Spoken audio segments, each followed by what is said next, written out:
하나님의 섭리의 목적. 에베소서 1장 3절에서 14절 말씀입니다. 찬송하리로다. 하나님 곧 우리 주 예수 그리스도의 아버지께서 그리스도 안에서 하늘에 속한 모든 신령한 복을 우리에게 주시되 곧 창세전에 그리스도 안에서 우리를 택하사 우리로 사랑 안에서 그 앞에 거룩하고 흠이 없게 하시려고 그 기쁘신 뜻대로 우리를 예정하사 예수 그리스도로 말미암아 자기의 아들들이 되게 하셨으니 이는 그가 사랑하시는 자 안에서 우리에게 거저 주시는 바 그의 은혜의 영광을 찬송하게 하려는 것이라. 우리는 그리스도 안에서 그의 은혜의 풍성함을 따라 그의 피로 말미암아 속량 곧 죄사함을 받았느니라. 이는 그가 모든 지혜와 총명을 우리에게 넘치게 하사 그 뜻의 비밀을 우리에게 알리신 것이요 그의 기뻐하심을 따라 그리스도 안에서 때가 찬 경륜을 위하여 예정하신 것이니 하늘에 있는 것이나 땅에 있는 것이 다 그리스도 안에서 통일되게 하려 하심이라. 모든 일을 그의 뜻의 결정대로 일하시는 이의 계획을 따라 우리가 예정을 입어 그 안에서 기업이 되었으니 이는 우리가 그리스도 안에서 전부터 바라던 그의 영광의 찬송이 되게 하려 하심이라.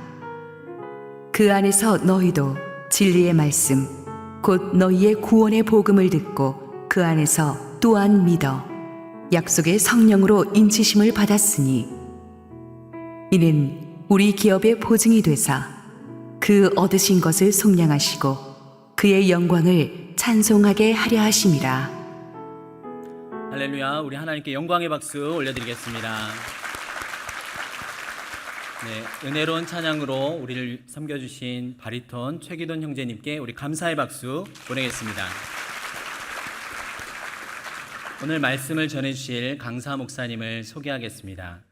아시아 복음화와 세계 선교를 위한 인재 양성을 위해 세워진 아신대학교 정홍열 총장님께서 하나님의 말씀을 전해주십니다.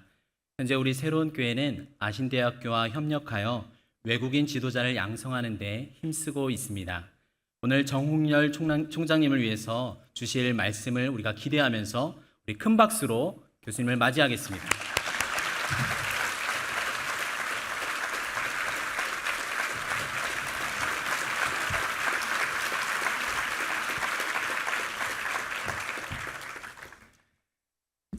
날씨가 무자비하게 더운데 이 더위를 뚫고 또 주님의 성전으로 오신 여러분들을 축복하고 환영합니다.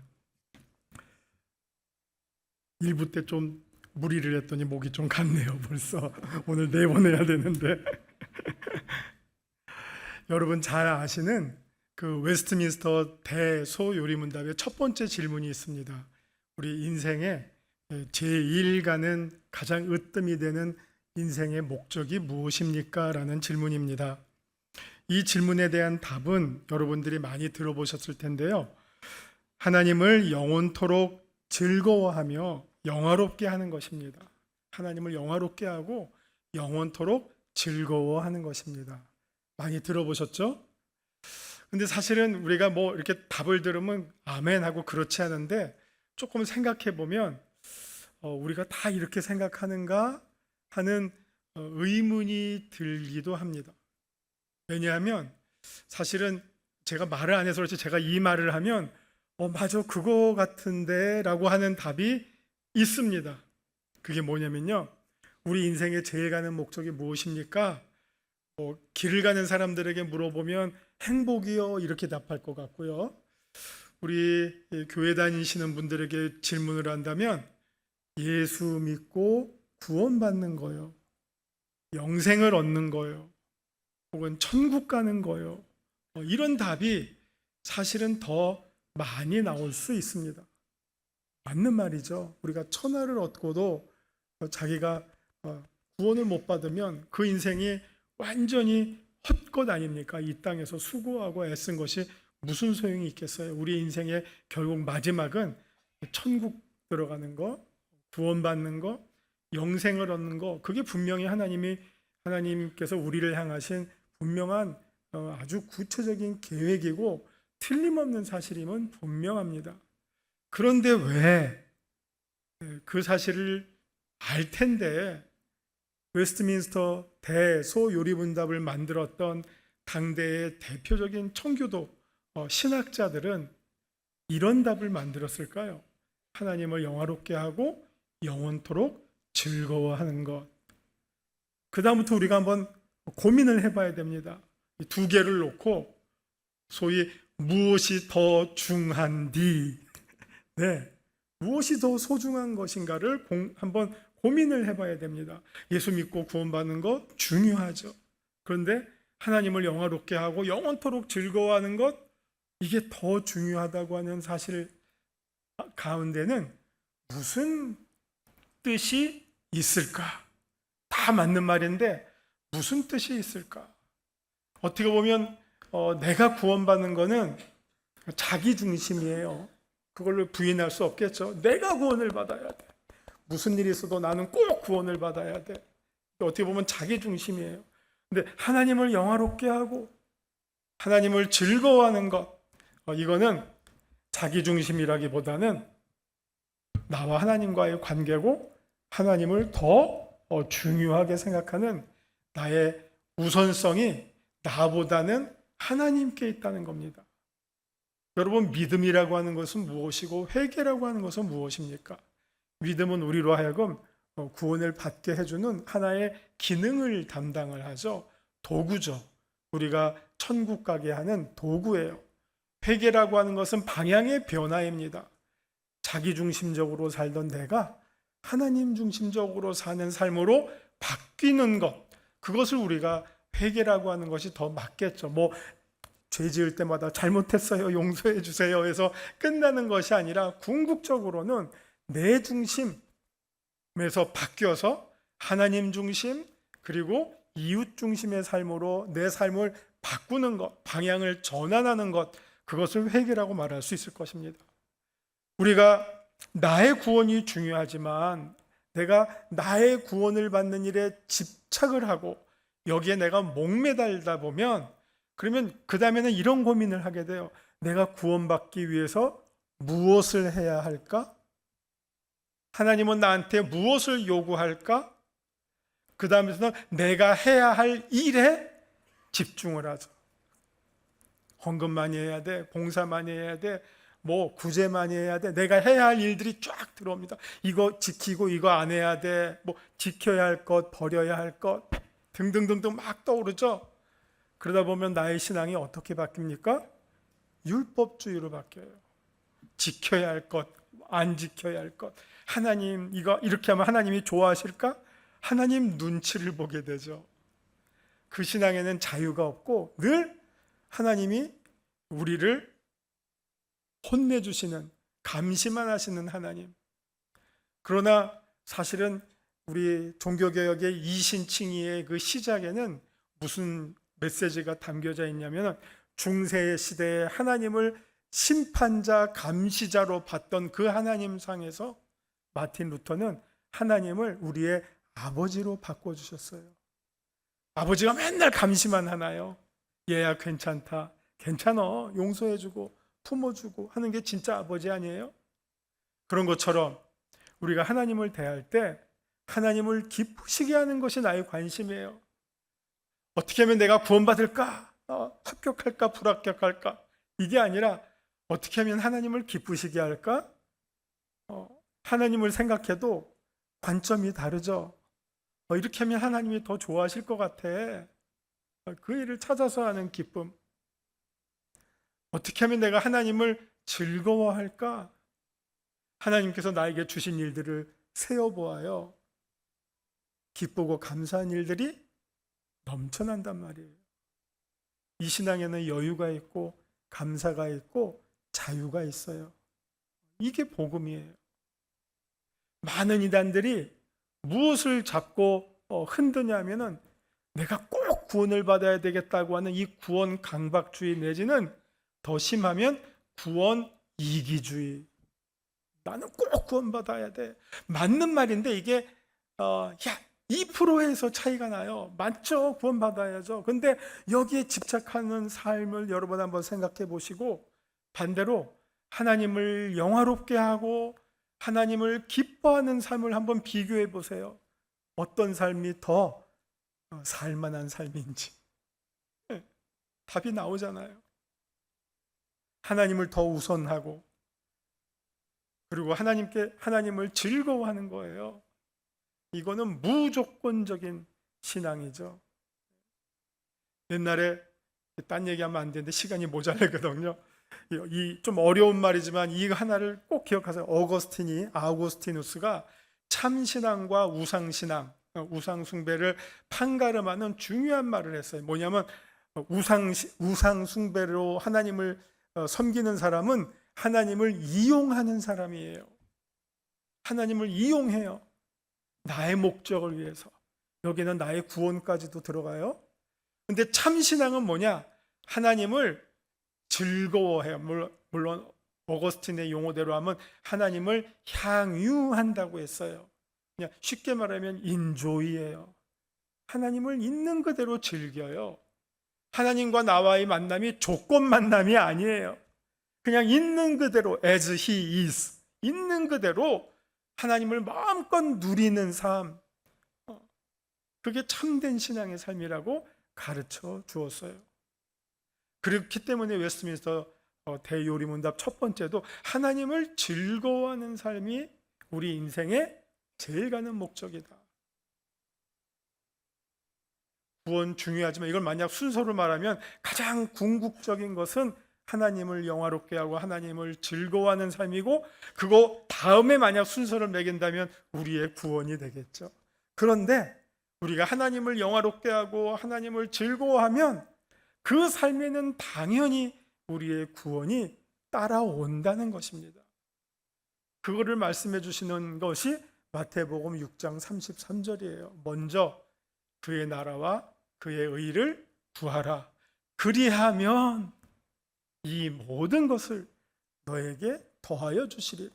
근데 우리는 맨날 이 모든 것이 먼저예요. 이 모든 것을 하나님 다 해주시면, 그리하면 내가 하나님의 나라와 의를 구하죠. 근데 그게 아니란 말이에요. 무엇을 더 우선적으로 두느냐, 여기에서 믿음이, 우리의 신앙이 기능을 제대로 발휘하는 거예요.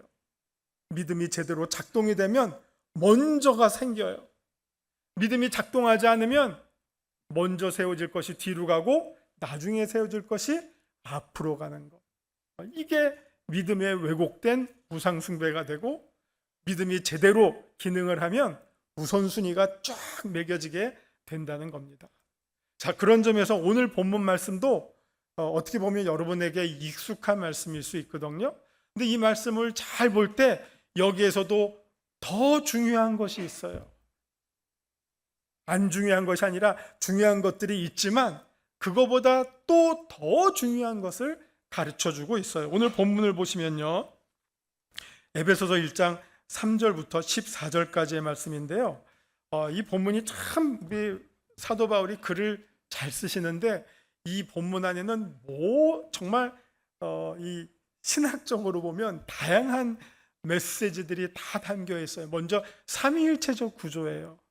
성부 하나님, 성자 예수 그리스도, 그리고 성령. 성부, 성자, 성령이 각각 우리의 구원을 위해서 협력하셔요. 아버지가 하시는 일, 아들이 하시는 일, 성령이 하시는 일을 차례대로 열거하지만, 그냥 간단하게 말하면 성부, 성자, 성령께서 우리를 구원해 주신다. 구원해 주신다가 아니라 구원하시기로 창세전부터 작정하셨다, 예정하셨다. 그 본문을 말씀해 주고 있어요. 성부, 성자, 성령께서 하모니를 이루시면서 우리의 구원을 작정하시고 예정하시고 결정하셨다, 그 말씀이에요. 그런데 성부, 성자, 성령 그 말씀하실 때마다 꼭 따라오는 본문이 있어요. 그게 뭐냐? 이는이에요. 이는. 여러분 개역개정을 보시면 이는, 자 5절에 3절에서는 성부 나오고 5절에서는 성자 나옵니다. 근데 6절에서 이는 그가 사랑하시는 자 안에서 우리에게 거저 주시는 바 그의 은혜의 영광을 찬송하게 하려는 것이라. 왜 성부 하나님께서, 성자 하나님께서 우리를 아들들이 되게 하셨는가? 그것은 바로 그의 은혜의 영광을 찬송하게 하려는 것이다. 또 마찬가지입니다. 9절에도 때가 찬 경륜을 위하여 예정하신 것이다. 하늘에 있는 것이나 땅에 있는 것이나 다 그리스도 안에서 통일되게 하려 하시고, 그 다음에 11절 보면 그 이의 계획을 따라 우리가 예정을 입어 그 안에서 기업이 되었다. 기업이 되었다라고 하는 말은 하나님께서 우리들에게 천국의 유산을 베풀어 주셨다라는 뜻입니다. 기업이 되었으니 이번에도 역시 이는 우리가 그리스도 안에서 전부터 바라던 그의 영광의 찬송이 되게 하려 하심이라. 13절에도 이번에는 성령의 약속의 성령으로 인치심을 받았다. 도장을 꽉 찍어줬다는 겁니다. 우리의 이마에, 계시록 보면 이마에 도장을 찍어주시죠. 그러면 인치심을 받았다라고 하는 그 뜻은 무엇입니까? 너는 내 거야. 소유를 말하는 거죠.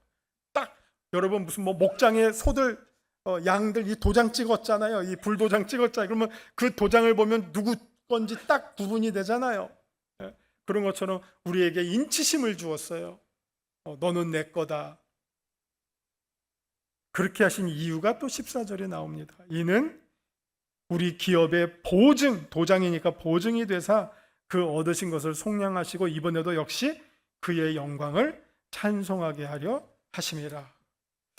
자, 이 본문은요, 옛부터 우리 기독교 구원에 있어서 예정, 섭리, 예정론과 섭리론의 가장 핵심적인 근거 본문이었습니다.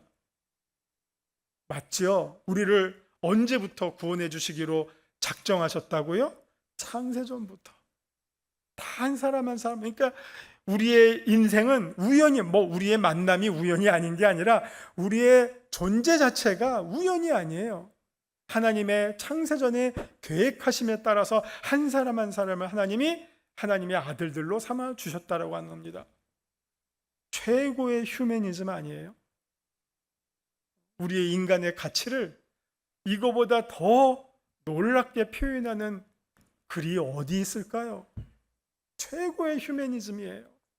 기독교는 인간에 대해서 무가치하게 말하는 게 아니라 이보다 더 가치 있게 한 사람 한 사람을 소중하게 언급할 수가 없어요. 그런데 그래서 이것이 예정론과 섭리론의 근거 본문인데, 그런데 각 그 예정과 섭리에는 목적이 있다는 거예요. 이는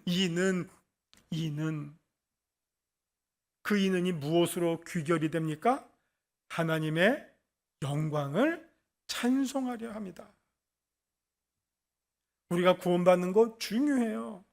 구원 못 받으면 안 돼요, 여러분 한 분도. 그런데 거기에서 끝나는 게 아니라 그 다음이 있다는 거예요. 나 구원받았네, 너 구원받았네, 우리 구원받았네, 이거 있잖아요. 거기서 끝나는 게 아니라 하나님의 영광을 찬송하려 함이다. 여기까지 가야 된다는 겁니다. 그러면 하나님의 영광을 찬송한다는 이 메시지가 무엇이겠습니까? 성가대 찬송도 있겠고 우리 회중 찬송도 있겠죠. 그러나 멜로디의 찬송만이 아니라 정말 모든 호흡이 있는 사람들이 하나님의 영광을 선포하는 거예요. 여호와는 위대하시도다. 그의 공의는 하늘과 땅을 덮는도다. 그의 사랑은 무한하도다. 이거를 선포하고 알리는 것, 저는 그것이 곧 선교고 전도라고 생각해요. 그래서 저는 이 본문이 단지 구원론에서 예정론과 섭리론 본문뿐만 아니라 이 본문 역시 사도 바울이 우리들에게 전해주고 있는 선교 대명령이라고 생각해요. 예수님께서 제자들에게 마태복음 28장 19절 20절 모든 족속을 제자로 삼아라. 명령해 주신 것뿐만 아니라 여기에서도 우리 한 사람 한 사람 다 하나님께서 만세 창세 전에 하나님의 아들들이 되게 하셨으니 여러분들은, 하나님의 자녀들은 모두 하나님의 영광을 찬송해야 할 사명을 받았습니다. 그것을 우리 모두에게 주시는 말씀이라고 하는 것입니다. 우리가 이 사명을 감당한다면, 이 사명을 감당하는 모습은 다양해요. 여러분의 가정에서, 동네에서, 일터에서, 여러분이 만나는 사람마다 다양하게 이 일들을 여러분이 실천해 나가실 수가 있습니다. 그런데 오늘 제가 여기에 우리 학교를 어떻게 보면 대표해서 오지 않았습니까? 작년에 한 목사님께서 우리 학교 채플에 오셔서 또 말씀도 전해 주셨고, 또 우리 새로운 교회와 우리 학교가 또 결연도 맺었어요. 서로 협력하기로. 그래서 우리 외국인 학생도 한 3명 정도 후원해 주시는 걸로 제가 알고 있습니다. 그러면서 오늘 이날을 얘기하시면서 이날 새로운 교회에 와서 좀 학교에 대해서 소개를 해 주셨으면 좋겠습니다라는 특명을 받고 제가 왔습니다. 그래서 모든 학교에는 다 나름대로의 스토리가 있어요. 우리 학교도 서사를 가지고 있습니다. 소위 레가시가 있는데 그 서사를 여러분에게 소개해드리되 하나님의 섭리의 관점에서 한번 소개해드리려고 합니다. 제가 오늘 하나님의 섭리에 대해서 에베소서 1장으로 말씀해 드리고 있는데 이 섭리는 한국교회 선교의 역사를 통해서 한번 제가, 그리고 또 나아가서는 세계 선교의 복음주의 운동의 역사를 통해서 한번 소개해 드리려고 합니다. 자, 잠시 이제 우리 학교 한번 사진을 보여주시죠. 아름답죠? 사실 요새 세상이 좋아져서 그렇지 저 사진을 못 보고 졸업한 졸업생들이 많아요. 저게 항공 사진인지 요즘은 드론 사진인지 모르겠어요. 하여튼 위에서 찍은 거죠. 이렇게 이게 버즈아이란 말이에요. 그러니까 새의 관점에서 학교를 찍으니까 저렇게 멋있게 나오고, 제가 참 아이러니한 거는 저 앞에 보이는 데가 남한강인데 강 건너편에서 학교를 보지도 못하고 졸업한 학생들도 많아요. 강 건너가려면 한 20분 돌아가야 되거든요. 그래서 학생들은 강 건너에서도 못 보고 그냥 자기가 다니는 건물만 보고 졸업했는데, 저 아름다운 위치에 저 학교가 자리 잡게 된 것은 82년이고요. 저거보다 앞서서 1974년에 서대문구 충정로에서 저희 학교는 51년 전에 시작했습니다. 저거는 이제 지금 모습이고요. 51년 전에 서대문구 충정로에서 시작했는데, 여기 서울 오래 사신 분은 옛날에는 서울에 예식장이 몇 개 없었어요. 뭐 청기화 예식장 있고, 그거보다 전에 노란호 예식장이라고 있었어요. 그 서대문 미동국민학교 앞쪽으로 골목으로 들어가면, 그러니까 여러분 상상이나 되세요? 서울 시내에 예식장 아마 그때 10개도 안 됐을 거예요. 그 중에 대표적인 게 노란호 예식장이 있었는데, 그 맞은편에 저희 학교가 밥 피어스 선교 본부의 건물에서 시작을 했어요. 1974년에. 그런데 1974년보다 그때 딱 오픈한 거고, 오픈하기 전에 한 10년 정도의 준비의 기간이 있었습니다. 1966년에 베를린에서 제1회 세계 전도대회가 열렸어요. 저거는 베를린, 여러분 베를린 가보신 분 계셔요? 저기 저 교회가 뭐냐면은 게데히트니스키르케라고 해서 그 기억교회예요. 그 2차 대전 때 폭격 맞아서 교회의 이 첨탑이 반짝 잘라져 나간데, 거기다가 다시 새 건물을 짓고 시작한 교회가 기억교회예요. 2차 대전을 기억하자는 베를린의 아주 대표적인 교회 가운데 하나인데, 저기에서 세계 100여 개국에서 온 2천여 명의 개신교 지도자들이 모여서 세계 전도대회를 했고, 저 전도대회의 의장이 빌리 그레함 목사님이었어요. 근데 저 대회가 왜 의미가 있냐면은, 사실 2차 대전을 겪으면서 서구의 기독교인들이 완전히 피폐하게 됐어요. 여러분, 그 전쟁을 겪은 그 후유증이 얼마나 심각하겠어요. 죽어나가고, 여러분 홀로코스트 아시잖아요. 사람이 사람으로 안 보이잖아요. 예. 하나님 살아계신가?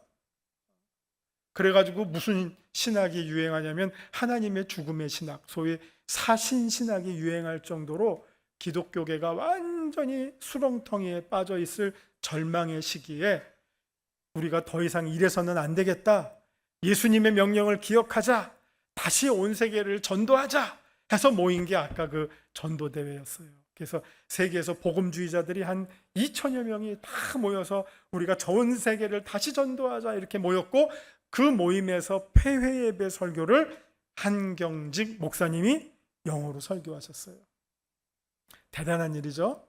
그래서 그거에 따라서 2년 후 1968년에 싱가포르에서 아시아 태평양 전도대회를 이어받게 되는 거예요. 그러니까 베를린에서는 세계 전도대회, 그 다음에 지역별로 하게 되는데 2년 후 싱가포르에서 아시아 태평양 전도대회를 해요.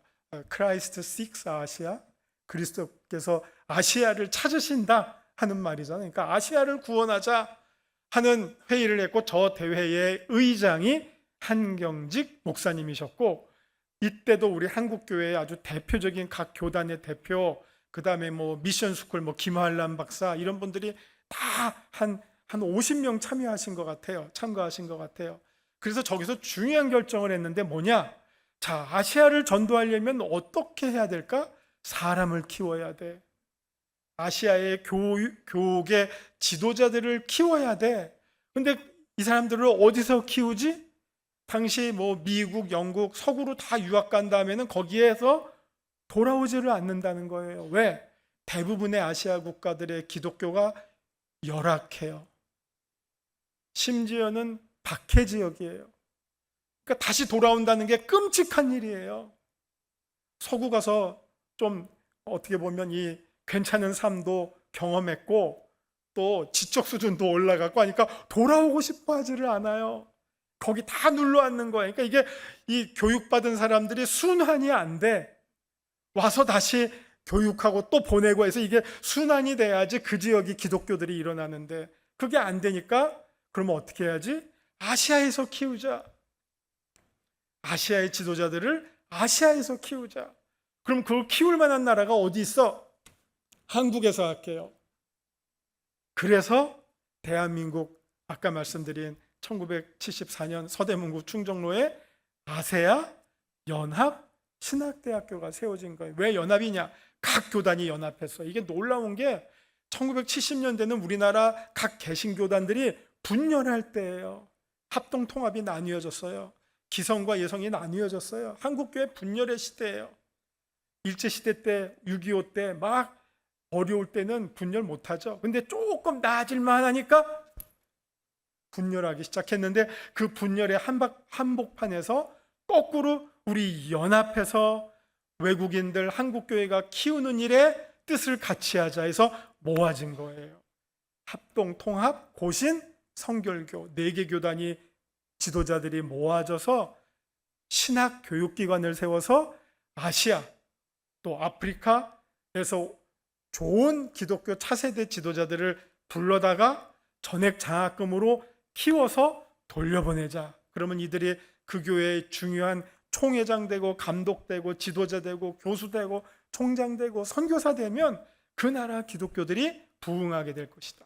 이 목적으로 1974년에 세워진 학교가 우리 학교입니다. 그러니까 우리 학교는 교단 신학교도 아니고요. 또 교단의 지도자들을 양성하기 위한 것이 아니라 아시아와 세계교회의 지도자들을 양성하기 위해서 한국교회가 투자하고 봉사하고 헌신하는 것으로 운영되는 그런 학교입니다. 그래서 개교 이래로 지금까지 약 51년 동안 한 700명 정도, 한 60여 개국에서 700명 정도의 석박사가 졸업을 했고요.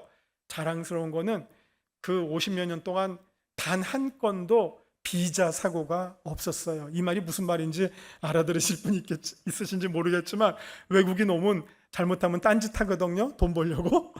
그런 한 건도 없고, 공부를 못 쫓아가서 돌아가는 학생은 있어도 딴짓하다가 돌아간 학생은 없어요. 그만큼 저희가 좋은 학생을 뽑아다, 왜냐하면 그 나라에 있어서는 이것이 엄청난 특혜예요. 그냥 공짜로 공부하는 거, 공짜로 석박사 뭐 2년, 4년, 6년 공부하는 거 아니에요. 또 오면 우리가 한국교회랑 연결시켜줘요. 그래서 한국교회에서 사역도 배우고 또 후원도 받고 그렇게 해서 그 다음에 본국으로 돌아가서 또 중요한 역할을 하게끔 하는 그 사명을 우리가 50여 년 동안 해오고 있습니다. 시간이 많이 갔네요. 이제 큰일 났네요. 한 3분의 2 했는데 빨리 할게요. 근데 이게 단지 1974년에 시작한 게 아니라 거슬러 가면 1890년까지 소급이 됩니다. 무슨 말씀이냐면요. 1890년에 평양에 사무엘 오스틴 마펫이라고 하는 장로교 선교사님이 오셔요. 저분은 한국교회 역사에서 너무너무 중요하십니다. 여러분 아펜셀러랑 언더우드만 아시고 뭐 스크랜턴 이런 분들만 아시고 또 저기 묘역 양화진에 계신 분들 참 기가 막히신 분들 많잖아요. 눈물 없이는 읽으실 수 없는 분들 많이 있는데 저분도 뭐 정말 둘째가라면 서러울 정도로 영향력에 있어서는 최고의 선교사이셔요. 왜냐하면 우리나라의 장로교가 저분을 통해서 시작됐고요. 장로교 노회도 저분이 만들었고 장로교 신학교 최초의 신학교 평양신학교도 저분이 만들었고 또 평양의 외국인 학교도 저분이 만들었고 저분이 전도한 사람 가운데 유명한 초대교회 7목사 가운데 하나인 길선주 목사 들어보셨잖아요. 또 이기풍 깡패 들어보셨죠? 다 이분이 돌 맞으면서 전도해서 신학생 만들어서 목사 만들어서 한국교회 일꾼으로 만드신 분이 저분이에요. 근데 저분이 전도한 가정 가운데 한 가정이 뭐 수많은 가정을 했는데 특별한 가정이 있어요. 누구네 가정? 한경직 목사님의 할아버지와 아버지를 전도했어요. 평안남도 간리라고 하는 마을에서 이분이 전도해서 그 가정이 예수 믿고 그 가정에서 한경직이 태어났어요. 그래서 그 한경직이 거기서 자라서 숭실학교 나오고 1920년대에 프린스턴 신학교로 유학을 가요. 와우, 1920년도에 지금도 프린스턴 가기 어려운데 100년도 더 전에 프린스턴 신학교로 가서 거기서 공부하고 30년대 한국으로 돌아와서 신의주에서 사역을 하는데 6.25 전에 월남을 하셔서 영락교회를 개척하시고 한국교회 거의 한 세대를 대표하는 대표적인 목사님이셨잖아요. 근데 이분이 영어가 되니까 1950년대서부터 빌리그레함과 같이 세계 전도 집회를 동행을 하면서 빌리그레함이 아주 막역한 동역자가 되고 친구가 돼요. 근데 저분이 우리 학교의 초대 이사장이에요. 아세아연합신학대학교의 첫 이사장이고 저분이 빌리그레함과 전도 집회 다니다가 아프리카에 갔다가 충격적인 경험을 해요. 왜? 현지에 있는 교회에서 미국 선교사들 나가라 하는 거예요. 니네 이제 꺼져 하는 거예요. 깜짝 놀란 거예요. 왜? 이제 여기는 우리가 할 거야.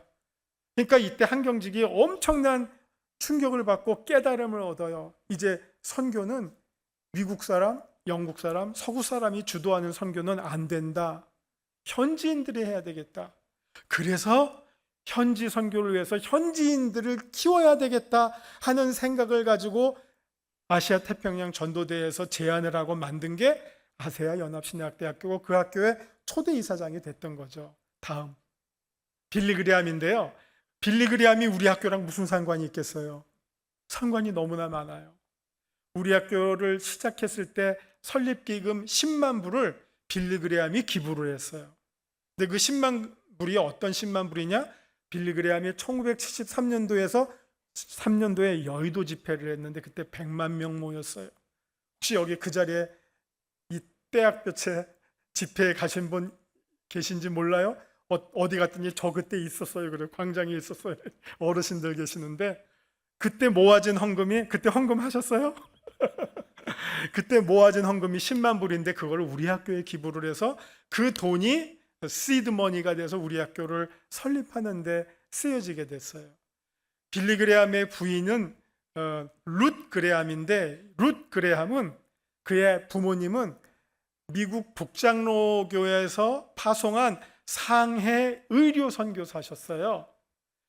그래서 룻 그레함은 1916년 상해에서 태어났고 당시에는 그 MK 스쿨 선교사 자녀 학교가 이 동아시아에는 평양에만 있었어요. 아까 말한 사무엘 마펫이 세운 평양에만 선교사 학교가 있어서 당시는 룻벨이죠. 룻벨이 10대를 평양에 와서 공부를 했어요.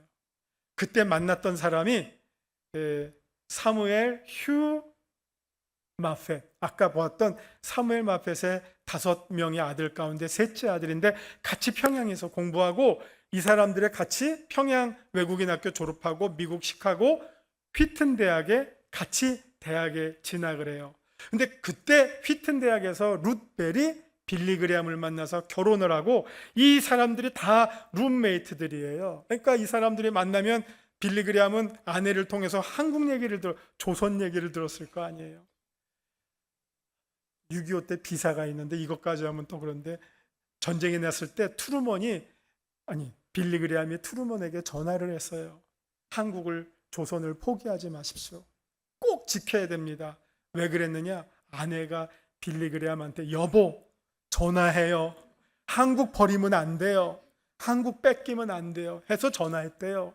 그래서 유엔군 파병을 결정하는 트루먼의 그 결정에 빌리 그레함, 룻 그레함의 역할이 있었다는 거예요. 왜? 룻벨은 평양에서 자랐으니까. 그때 만났던 사무엘 휴 마펫 그리고 그 다음에 만난 한경직 이 사람들이 모아서 아시아 전도를 위해서 학교를 세우자. 그래서 빌리 그레함이 10만 불을 헌금한 거지 왜 했겠어요? 이렇게 우리 학교에 빌리 그레함, 한경직, 사무엘 마펫, 아버지, 아들, 그 다음에 룻벨 이런 사람들이 다 모여서 우리 학교를 세우게 되고 이제 마지막에 한철하 우리 학교에 한 40년을 이끄셨던 어르신인데 한국교회 초대 신학자 가운데 하나인데 저분도 평양 출신이에요. 할머니가 평양에서 예수 믿었어요. 할머니가 평양에서. 그럼 누구 전도를 했겠어요? 그래서 평양에 있는 사람은 둘 중에 하나예요. 사무엘 마펫이 직접 전도했든지 아니면 사무엘 마펫이 전도한 사람을 통해서 전도받았든지. 그게 이북의 선교의 역사입니다. 여러분 100몇십 년 전에 1890년에 시작한 평양의 선교의 역사, 그 뿌려진 씨앗들이 1974년 대한민국 서울에서 열매를 맺었어요. 아세아 연합 신학대학교로. 한국교회 지도자들이 또 여기에 모여서 우리가 선교를 위해서 학교를 세우자. 여기에 뜻을 같이 해서 세워지게 된 거죠. 작년에 한홍 목사님이 우리 학교를 처음 채플에 오셔서 설교하시게 되었어요. 오시면서 제가 왜 이제야 왔는지 모르겠습니다. 제가 모든 학교 다 가봤는데 아신대를 벌써 왔어야 되는데 이제 왔는지 모르겠습니다. 그래서 제가 분명히 늦게 온 만큼 때가 차서 오신 이유가 있을 것이다. 생각해 보세요. 퍼스트 제네레이션이 누구냐? 한경직, 그 다음 한철하, 세 번째 한. 때가 찬 것 같아요. 그래서 오시자마자 우리가 할 일이 무엇입니까? 우리 이런 외국인 학생들이 있습니다 하니까 돕겠습니다. 그래서 그러셔서 작년부터 도와주시기 시작했어요. 너무나 감사하죠. 그래서 제가 오늘 여기에 온 이유입니다. 제가 오늘 여기 온 거는 거의 1년 전에 결정이 됐어요. 하나님의 섭리. 몇 주 전에 결정이 된 게 아니라 목사님 이제 내년 생각하시면서 이때쯤 오시면 될 거고 또 와서 학교를 잘 알려주시면 우리 교인들에게 학교를 알려주시면 우리 새로운 교회가 아신대를 협력하는데 도움이 되겠습니다. 해서 여러분들도 아시고 또 학교를 위해서 기도해 주시고 여러분이 기도해 주시는 것은 이런 아시아 선교에 기도로 동참하시는 거예요. 관심 가져주시고 그 다음에 또 지나가시는 일이 있으면 6번 국도입니다. 양평 6번 국도 타시다가 지나가신 일이 있으시면 학교 들르셔서 캠퍼스가 기가 막혀 아까 한번 보셨잖아요. 리조트고 수도원급의 캠퍼스입니다. 그래서 캠퍼스 거니시고 기도도 하시고 또 카페도 있어요. 학기 중에는 카페도 있으니까 차도 마시시고 그러면 여러분의 마음속에 아시아 선교의 비전이 스며들 줄 믿습니다. 1부 때는 제가 여기서 하나를 더 했어요. 근데 더 하면 안 될 것 같아요.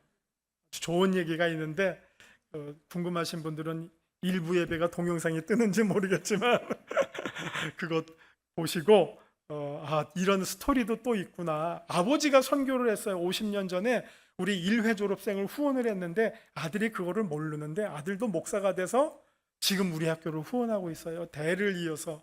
근데 아들이 모르고 한 거예요. 아버지가 50년 전에 무슨 일을 했는지 어떻게 알아요? 근데 아들이 했는데 우리가 작년에 50주년 역사를 들춰보다 보니까 그 후원하신 분 아버님 성함이 목사님인데 제가 아는 목사님이에요. 자기 아버지야. 너무 놀라고 감동을 받더라고요. 그래서 나중에 우리 아버지가 천국에서 기뻐하시겠다. 아버지 하시던 일 저도 이어서 이렇게 하고 있습니다 하더라고요. 이런 학교입니다. 결론, 우리가 예수 믿는 축복을 누리고 또 구원받는 은혜를, 엄청난 은혜를 받으셨습니다. 그런데 거기서 만족하시지 마시고 여러분이 무엇이든지 하나님의 영광을 위해서 무슨 일이든지 하세요. 그리고 고민하세요. 내가 무엇을 하면 하나님의 영광이 될까? 참 이상해요. 우리가 하나님을 영화롭게 하면 내가 영화로운 존재가 되어 내가 미치는 게 아니라 내가 하나님을 높이면 내가 높아져요. 참 신비하죠? 그런 삶이 있습니다. 하나님을 영원토록 즐거워하세요. 예수 구주를 생각만 해도 내 마음이 좋거든. 그럼 그 다음에 뭐죠? 그 얼굴 배울 때야 얼마나 좋으랴. 이게 종말론적인 신앙 아니에요. 그 신앙을 여러분 가슴에 품고 늘 매일매일 새로워지는 그런 성도님들 되시기를 주님의 이름으로 축원드립니다. 기도하시겠습니다. 주님, 새로운 교회, 새로운 신앙을 향하여 매일매일 살아가고 있는 귀한 성도님들 하나님의 영광이 되게 하시고 하나님을 영원토록 즐거워하는 복된 성도들 다 되게 하여 주옵소서. 예수님 이름으로 기도합니다. 아멘.